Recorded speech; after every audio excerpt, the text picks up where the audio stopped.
Hi everyone, this is Veronica. आज का topic हमारा केव लायन कब के बारे में है, यानी लायन का बच्चा कब बोलते हैं उसको। अब देखिए 28,000 ईयर्स ओल्ड साइबेरिया में मिला है, फॉसिल ही कह लीजिए, लेकिन वेल प्रिजर्व्ड फॉसिल। इसके बारे में डिटेल में हम जानेंगे। आपकी कोई भी क्वेरी हो आप मुझसे कनेक्ट कर सकते हैं, because I feel together we can make a huge difference. चाहे फेसबुक, इंस्टाग्राम या टेलीग्राम पे। पीडीएफ आपको सिर्फ और सिर्फ मेरे टेलीग्राम चैनल पे ही मिलेगा। देखिए साइंटिस्ट ने काफ़ी सरप्राइज हुए क्योंकि बहुत ही प्रिजर्व्ड केव लायन कब उनको साइबेरिया के पर्माफ्रॉस्ट रीजन से मिला है और माना जा रहा है 28,000 ईयर्स ओल्ड है ये। और उसमें हो सकता है अभी भी उसकी जो मदर है उसके मिल्क के ट्रेसेस इनको मिले, तो रिसर्च में बहुत हेल्प मिलेगी क्योंकि जो केव लायंस हैं वो अब नहीं पाए जाते। तो उसका कब मिलना, उसका बच्चा मिलना, यंगर वन आप कह सकते हैं, ये एक बहुत बड़ी उपलब्धि ही मान लीजिए क्योंकि रिसर्च में इसमें और भी फ़ायदा होगा।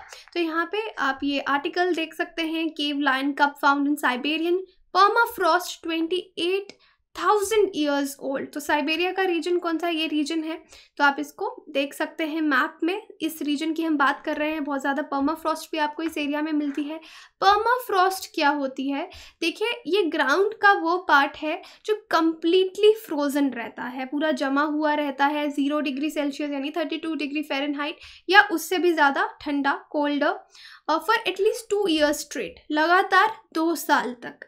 सो ये परमानेंटली फ्रोजन ग्राउंड्स आपको बहुत सारे जगहों में मिलेंगे, बहुत सारे रीजन्स में मिलेंगे। बहुत कॉमन है, स्पेशली आपकी जहाँ पे हाई माउंटेन्स रहती हैं या अर्थ के हायर ऑल्टीट्यूड्स हैं जहाँ पे, वहाँ पे आपको पर्माफ्रॉस्ट रीजन्स मिलेंगे, स्पेशली नॉर्थ और साउथ पोल के पास। तो पर्माफ्रॉस्ट में क्या होगा, कोई भी जानवर मरेगा वो प्रिजर्व्ड रहेगा, ठंड की वजह से वो प्रिजर्व रहेगा, उसकी बॉडी डिके नहीं करेगी, डिके नहीं होगी, अदरवाइज सड़ गल जाएगी बॉडी तो। लेकिन पर्माफ्रॉस्ट की वजह से वो प्रिजर्व्ड रह सकता है। अब पर्माफ्रॉस्ट एक लार्ज रीजन अर्थ पे कवर करती है, almost quarter of land area northern hemisphere की अगर हम बात करें, उसके नीचे क्या है, पर्माफ्रॉस्ट है। ज़रूरी नहीं है कि ऊपर का जो ग्राउंड है उस पर बर्फ़ ही होगी तो नीचे पर्माफ्रॉस्ट है, ऐसा नहीं है। ऊपर आपका नॉर्मल ग्रास भी हो सकता है बहुत सारे रीजन्स में, और अंडरनीथ एक्टिव लेयर के नीचे अगर आप देखेंगे आइस वेजेस, पर्माफ्रॉस्ट आपको नज़र में आएगी क्योंकि ठंडा इलाका है वो। हो सकता है कि ज़मीन के ऊपर वाले लेयर पे बर्फ़ ना हो, लेकिन नीचे वाला जो एरिया है उसका वो अभी भी जमा पड़ा हो, फ्रोजन हो, पर्माफ्रॉस्ट हो। तो यहाँ पे ये लिखा है, although the ground is frozen, permafrost regions are not always covered with snow. हमेशा ज़रूरी नहीं है कि स्नो ही हो। तो ये हमने पर्माफ्रॉस्ट की बात की कि इसकी वजह से ठंडे टेम्परेचर की वजह से उसकी बॉडी इतने सालों तक, क्योंकि कहने की बात है 28,000 ईयर्स एक बहुत ही लंबा पीरियड है। ये जो कब मिला है ये एक फीमेल कब है, ओके। फीमेल कब का नाम रखा गया है स्पार्ता, इसको कहा गया है। कहाँ मिला है ये, सेम्युलयक रिवर जो है रशिया के याकुतिया रीजन में 2018 में। एंड अ सेकेंड लायन कब called Boris was found year before. और उससे पहले देखिए, अब इस कब पे ये रिसर्च चल रही है।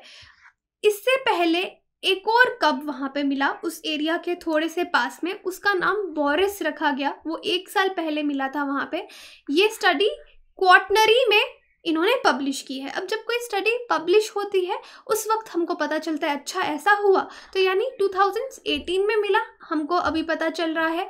अब स्पार्ता की अगर बात करें, जो कब फीमेल कब है, वो so well preserve that it still had fur. वो इतने अच्छे से प्रिजर्व है कि जो उसका फर है उसको आप अभी भी महसूस कर सकते हैं। उसके इंटरनल ऑर्गन, स्केलेटन कुछ भी खराब नहीं हुआ है, उसकी बॉडी का प्रॉपर्ली वेल प्रिजर्व्ड है। अब ये जो कब्स हैं ये एक दूसरे से, बोरिस और स्पार्ता की बात कर रही हूँ, बोरिस स्पार्ता से भी 1 साल पहले मिला, तो ये कब्स अराउंड 15 मीटर्स की दूरी पे एक दूसरे से मिले हैं। लेकिन यहाँ पे कैच क्या है, ये डिफरेंट एरियाज में मिले हैं लेकिन ये अलग अलग समय पे जिंदा रहे होंगे। जैसे स्पार्ता 28,000 ईयर्स ओल्ड है और बोरिस की अगर बात करें, ये एक मेल कब है, ये 43,448 ईयर्स पहले रहा है। तो आप देख सकते हैं कि इनके टाइमलाइन में फ़र्क है। ऐसा नहीं है कि एक समय पे दोनों रहे हैं, इनकी बॉडीज़ हमको चाहे 1 साल के गैप में मिली हैं, लेकिन ये अर्थ पे अलग अलग टाइम अलग अलग ईरा में रहे हैं। ये 28,000 ईयर्स ओल्ड पहले, और जो बोरिस मेल कब है वो 43,448 ईयर्स पहले। तो बोरिस मेल कब की बॉडी आप यहाँ पे देख सकते हैं, जो वेल प्रिजर्व पर्माफ्रॉस्ट से मिली है, साइबेरियन रीजन से, और परफेक्टली प्रिजर्व्ड केव लायन कब है। यहाँ पे आप इसको देख सकते हैं कि इसकी बॉडी कितनी प्रिजर्व्ड मिली है। अब इसके साथ बाकी की फाइंडिंग्स, रिसर्च क्या कहती है, जो 2 कब्स हैं इनकी एज 1 से 2 महीने के बीच है। ये किसने ढूंढे हैं? मैमथ टस्क कलेक्टर्स रहते हैं, उनको इनकी बॉडीज मिली हैं। अब देखिए 2 और लायन कब्स हैं जिनका नाम है युआन और दीना, वो भी इस रीजन में रीसेंट कुछ ईयर्स में मिले थे। अब केव लायंस की अगर हम बात करें तो वो एक्सटिंक्ट हो चुके हैं, हज़ारों साल पहले ही वो एक्सटिंक्ट हो गए थे, हमने वो नहीं देखे हैं। तो उनके बारे में कुछ मिलना, इट्स अ ह्यूज डिस्कवरी। अब स्टडी क्या बोलती है कि हो सकता है इसके मदर का मिल्क अभी भी इंटैक्ट हो, और अगर ऐसा होगा तो उस टाइम किस तरह की डाइट होती थी लायंस की, हम इस बारे में जान पाएंगे। तो एवोल्यूशन जो है उसको भी स्टडी कर पाएंगे। अब केव लायंस के बारे में आपको बता दूं, केव लायंस यानी पैंथेरा स्पेला निकनेम्ड है इसका मेगा लाइन, इसको मेगा लाइन बोला जाता है। यूरोपियन केव लाइन्स इनको कहा जाता है, यूरेशियन केव लाइन्स और स्टेपे लाइन भी कहा जाता है। जनरली इनको लायन का सब स्पीशीज माना जाता है। बहुत ही एंशियंट पुरानी बिग कैट स्पीशी है ये, अब ये एक्सटिंक्ट हो चुकी है। जीनस अगर आप देखेंगे प्री हिस्टोरिक लायंस का जो था उस जीनस से ये बिलोंग करते हैं, और लास्ट आइस एज जो है तब इनका ओरिजिन हुआ होगा, यानी 2.6 million years ago to 11,700 years ago in what is now Europe. Europe में इनका ओरिजिन माना जाता है, इसलिए यहाँ पे मैंने आपको बताया कि इन केव लाइन्स को हम यूरोप लाइन्स, यूरेशियन लाइन्स, इस तरह से मेगा लाइन्स इस तरह से पुकारते हैं। ओरिजिन इनका जीनस इनका प्री हिस्टोरिक लाइन से मिलता है। तो केव लाइन इस तरह का कुछ दिखता होगा। यहाँ पे आप इसकी बॉडी टाइप देख सकते हैं। तो देखिए अब ऐसा माना जाता है कि ये लार्जेस्ट स्पीशीज़ हैं लायन के जो आज तक रहे हैं, लार्जेस्ट स्पीशीज आज तक जो अर्थ पे लायंस के रहे हैं। और साइंटिस्ट मानते हैं कि जो केव लाइन्स हैं they were as much as 10% larger than the modern lions. Modern lions आप सबने देखे होंगे, जू में तो देखे ही होंगे, तो उनसे ये 10% साइज में ज़्यादा बड़े थे, ऐसा माना जाता है। That is why they are known as largest big cats में। अब केव लाइन्स मेजर प्रीडेटर्स थे। ये किसका शिकार करते थे? आइस एज डियर जो रहा होगा उस टाइम पे, बाइसन, बाकी के एनिमल्स, तो मेजर बड़े प्रीडेटर्स यही होंगे। और ये लायंस काफ़ी एम्बुश प्रीडेटर्स होंगे।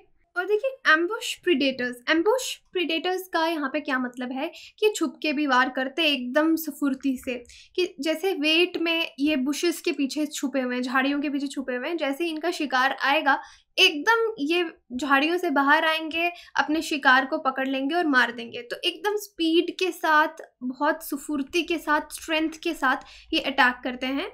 लेकिन हर एक बिग कैट की तरह cave lion could only chase prey over short distance. बड़ी कैट्स जितनी भी हैं थोड़े छोटे डिस्टेंस तक ही ये अपने शिकार का पीछा कर पाते हैं। अब देखिए ये जो केव लाइन है, पहली बार इसको डिस्क्राइब किया गया है जर्मन पेलियोंटोलॉजिस्ट है, एक पेलियोंटोलॉजी होती है आपकी study of fossils, Georg August Goldfuss 1880 में उन्होंने इसका नाम जो है वो रखा, साइंटिफिक नेम फेलिस स्पेला दिया गया। फर्स्ट फॉसिल लाइन स्कल उन्होंने एक्सकवेट किया था, मिला था केव इन सदर्न जर्मनी से ही एक स्कल मिला था केव लाइन का। तो जो रिसर्च है वो ये सजेस्ट करती है दैट जो आपका वर्म ग्लेशिएशन है वो तब से उस ईरा से बिलोंग करता है। तो सेम फाइंडिंग्स जो है रशिया के वास्ट साइबेरियन रीजन से मिली, इंक्रीजिंग रेगुलरिटी के साथ, क्योंकि बहुत ज़्यादा यहाँ से फॉसिल्स जो हैं वो मिलने लगे। तो यहाँ पे मैंने आपको 2 एग्जांपल्स दी कि 15 मीटर्स के डिस्टेंस में 1 साल टाइम फ्रेम के डिफरेंसेस में हमको फॉसिल्स मिले, वेल प्रिजर्व्ड। अब क्लाइमेट चेंज क्या कर रहा है, आर्टिक रीजन को वार्म अप कर रहा है बहुत ही फास्ट स्पीड से, और बाकी दुनिया में भी यही चीज़ हमको देखने को मिल रही है। इससे जो परमाफ्रॉस्ट है वो पिघल रही है, थॉ होना थोड़ा यानी पिघल रही है काइंड ऑफ, और ये सब स्पीशीज आपके परमाफ्रॉस्ट में लॉक्ड थे और अभी आपको मिल रहे हैं।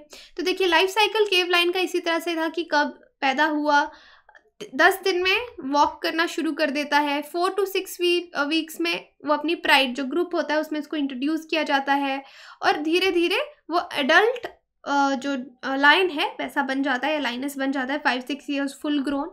लाइफ एक्सपेक्टेंसी इसका अराउंड 20 ईयर्स रहता है। अब ये जनरल फैक्ट्स है लायन के बारे में। लाइफ स्पैन 10 to 14 ईयर्स या 20 ईयर्स तक मान लीजिए। जिन ग्रुप्स में ये ट्रैवल करते हैं, इंग्लिश के लिए वर्ड इंपॉर्टेंट है, प्राइड बोलते हैं इनके ग्रुप को। मेल लायन को लायन, लाइनस फीमेल और कब उनका जो बेबी लायन हो गया। कार्निवोर्स हैं क्योंकि एनिमल्स पे भी फीड करते हैं।